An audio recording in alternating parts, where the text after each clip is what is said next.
नमस्कार साथियों, स्वागत है आप सभी का सत्या एक्सेलेंट यूट्यूब चैनल पे। आज की डेट में आपको बताने वाले हैं ITI second year electrician theory का फर्स्ट चैप्टर डीसी जनित्र से टॉप 20 क्वेश्चन जो परीक्षा के लिए काफी इंपॉर्टेंट है।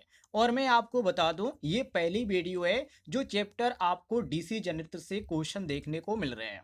यदि आप आईटीआई सेकेंड ईयर के छात्र हैं तो आप इस वीडियो को कंप्लीट देखिएगा। और कोई भी क्वेश्चन में किसी प्रकार का आपको डाउट है तो कमेंट बॉक्स में आप पूछ भी लीजिएगा, आपको जानकारी मिल जाएगी। पहला क्वेश्चन आप सभी के सामने है, जिसमें पूछा जा रहा है कि डीसी जनित्र का मुख्य कार्य क्या है।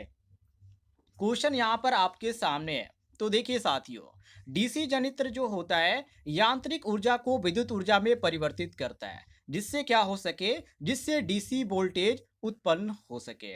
और यहाँ पर जो आपका सही ऑप्शन दिया गया है वो ऑप्शन नंबर बी दिया गया है, यांत्रिक ऊर्जा को विद्युत ऊर्जा में परिवर्तित कर रहा। ये आपका ऑप्शन बी बिल्कुल करेक्ट आंसर हो जाएगा। अगले क्वेश्चन की ओर बढ़ते हैं। अगला क्वेश्चन साथियों आप सभी के सामने है, डीसी जनित्र के कौन से घटक धारा का उत्पादन करते हैं। डीसी जनित्र के कौन से घटक धारा का उत्पादन करते हैं। तो इसमें आपका आता है आर्मेचर वाइंडिंग। आर्मेचर वाइंडिंग जो होता है यांत्रिक ऊर्जा को विद्युत ऊर्जा में परिवर्तित करती है, जिससे क्या हो सकता है, जिससे धारा उत्पन्न होती है। और यहाँ पर क्वेश्चन में हमसे यही पूछा जा रहा है कि धारा का उत्पादन करते हैं वो किसके द्वारा करते हैं। तो यहाँ पे किया जाता है आर्मेचर वाइंडिंग के द्वारा। और ऑप्शन में जो आपका सही दिया गया है वो ऑप्शन नंबर बी दिया गया है। बी साथियों आपका करेक्ट आंसर हो जाएगा, मिला लीजिएगा। आगे बढ़ते हैं अगले क्वेश्चन की ओर। अगले क्वेश्चन में पूछा जा रहा है कि कम्यूटेटर का मुख्य कार्य क्या है। कम्यूटेटर का नाम आपने सुना होगा साथियों। कम्यूटेटर क्या करता है, कम्यूटेटर एसी को डीसी में बदलता है। मतलब कि कम्यूटेटर एसी को डीसी में बदलने के लिए जो रोटेटिंग कॉइल्स होता है उससे करंट को क्या करता है, रेक्टिफाई करता है। और यहाँ पर जो आपका सही ऑप्शन दिया गया है, आप ध्यान से देखिए, यहाँ पर आपको बी ऑप्शन देखने को मिल रहा है। एसी को डीसी में बदलना ये किसका कार्य होता है, कम्यूटेटर का कार्य होता है। ऑप्शन नंबर बी आपका करेक्ट आंसर हो जाएगा। आगे बढ़ते हैं साथियों, अगले सवाल को देखिए। अगले सवाल में पूछा जा रहा है कि डीसी जनित्र में ब्रश का निर्माण किस सामग्री से होता है। वेरी वेरी इंपॉर्टेंट क्वेश्चन है।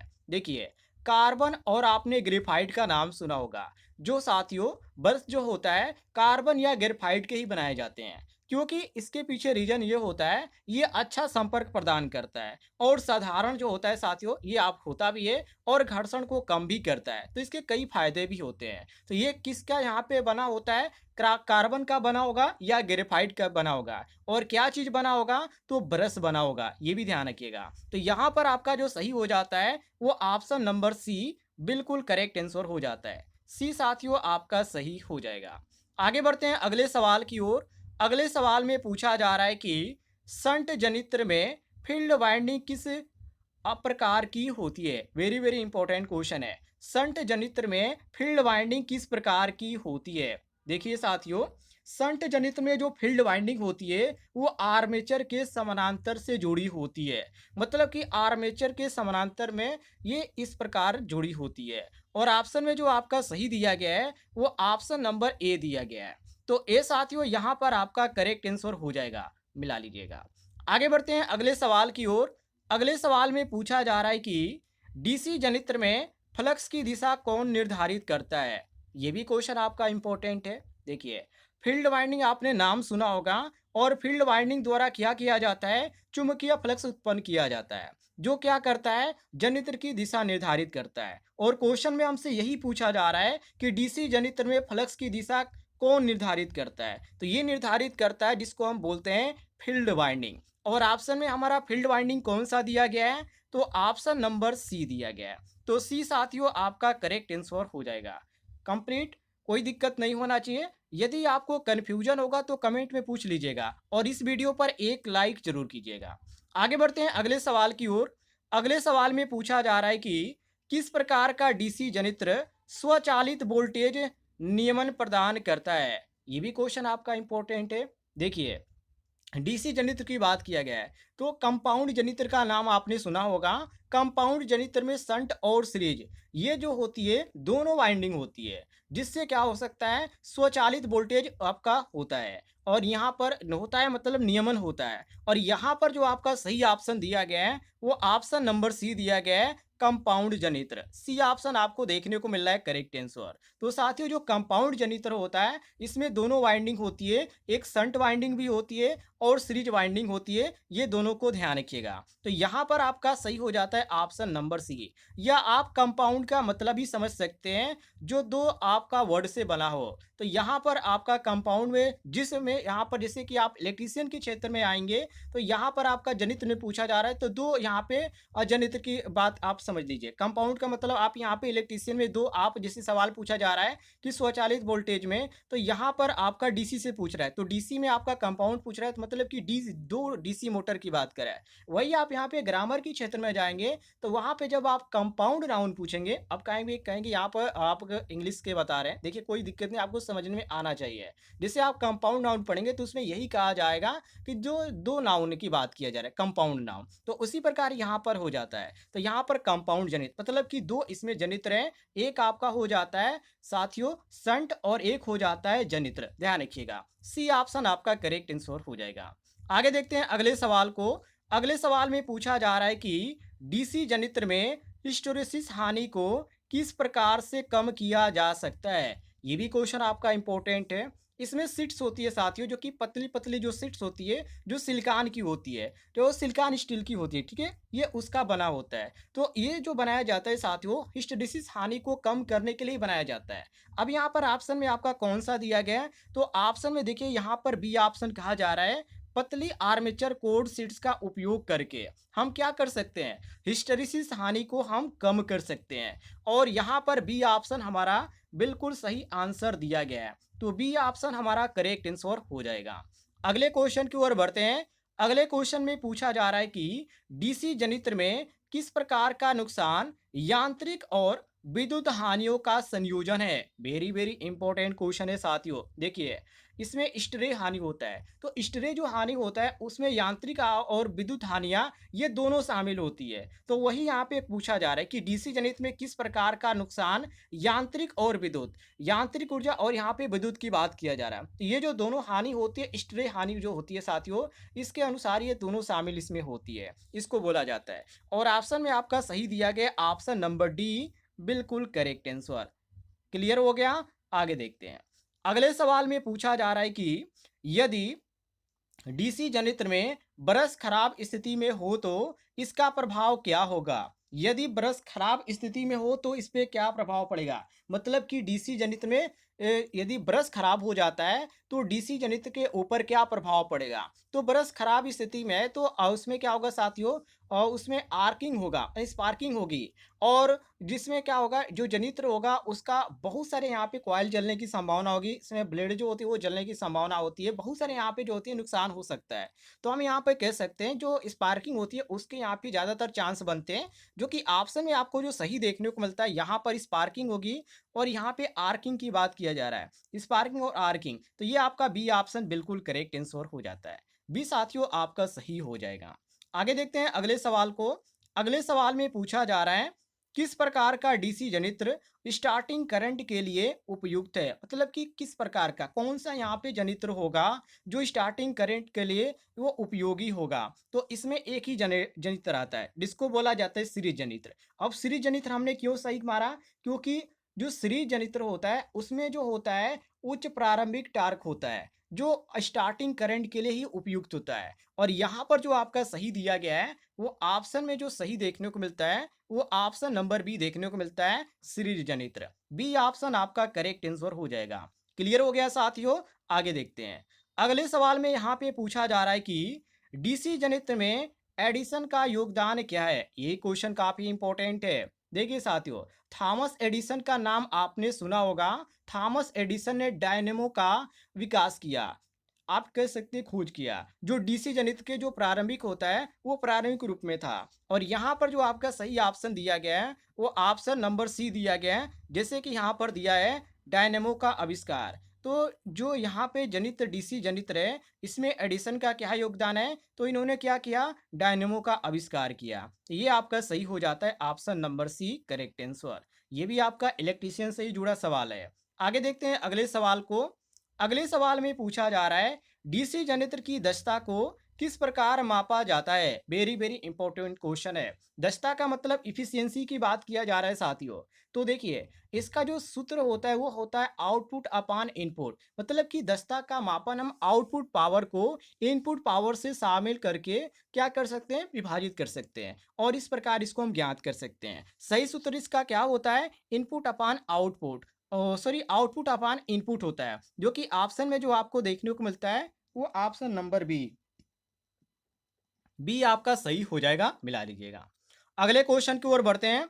अगला क्वेश्चन आप सभी के सामने है, फ्लक्स का उत्पादन किस पर निर्भर करता है? वेरी वेरी इंपॉर्टेंट क्वेश्चन है। देखिए, फील्ड वाइंडिंग में करंट जो प्रवाह होता है करंट का, उससे चुंबकीय क्या होता है? फ्लक्स उत्पन्न होता है। और उसी फ्लक्स का यहाँ पे बात किया जा रहा है कि फ्लक्स का उत्पादन किस पर निर्भर करता है? तो ये साथियों फील्ड वाइंडिंग के करंट पर निर्भर करता है। और ऑप्शन में कौन सा दिया गया है? तो ऑप्शन नंबर डी दिया गया है, फील्ड वाइंडिंग के करंट पे निर्भर। ये आपका डी ऑप्शन बिल्कुल करेक्ट आंसर हो जाएगा। क्लियर हो गया साथियों? आगे देखते हैं अगले सवाल को। देखिए, अगले सवाल में पूछा जा रहा है डीसी जनित्र में इंड्यूज ईएमएफ का फार्मूला क्या है? ये भी क्वेश्चन आपका इंपॉर्टेंट है। तो फार्मूला तो साथियों ई बराबर पी फाइव जेड एन अपान 60 ए होता है। लेकिन इस फार्मूले का उपयोग जो होता है किस लिए किया जाता है? तो इंड्यूस्ड ईएमएफ की गणना करने के लिए किया जाता है। और इसमें सही ऑप्शन कौन सा दिया गया है? तो ई बराबर पी फाइव जेड एन अपान 60 ए जो दिया गया है वो ऑप्शन नंबर ए दिया गया है। और यदि आपसे पूछ दिया जाए कि पी क्या है, फाई क्या है और जेड क्या है और यहाँ पे एन क्या है, तो आप क्या बताएंगे? तो आप साथियों बताएंगे यहाँ पर जो पी दिया गया, ये पी का मतलब होता है पोल्स की संख्या। और जो फाई यहाँ पर दिया गया है, तो फाई का मतलब होता है फ्लक्स। और जो जेड दिया गया है, जेड का मतलब होता है आर्मेचर करंट की संख्या। और जो एन दिया गया है साथियों, ये होता है आरपीएम। और यहाँ पर जो ए दिया गया है साथियों, ये पैरेलल में जो पथों की संख्या होती है, ए उसको इंडिकेट करता है। तो इस तरह आप ध्यान रखिएगा, ई बराबर पी फाइव जेड एन अपान 60 ए इसका सही सूत्र होता है। क्लियर हो गया? आगे देखिए, अगले सवाल को देखते हैं। सवाल यहाँ पे 16 है, जिसमें पूछा जा रहा है कि डीसी जनित्र के फील्ड वाइंडिंग में अधिक करंट प्रवाहित होने पर क्या प्रभाव पड़ता है? मान लीजिए कोई भी डीसी जनित्र आपके पास है और उसकी फील्ड वाइंडिंग में यदि धारा अधिक जा रही है, मतलब प्रवाहित हो रही है, तो उस पे क्या प्रभाव पड़ेगा? तो फ्लक्स उसमें बढ़ जाएगा।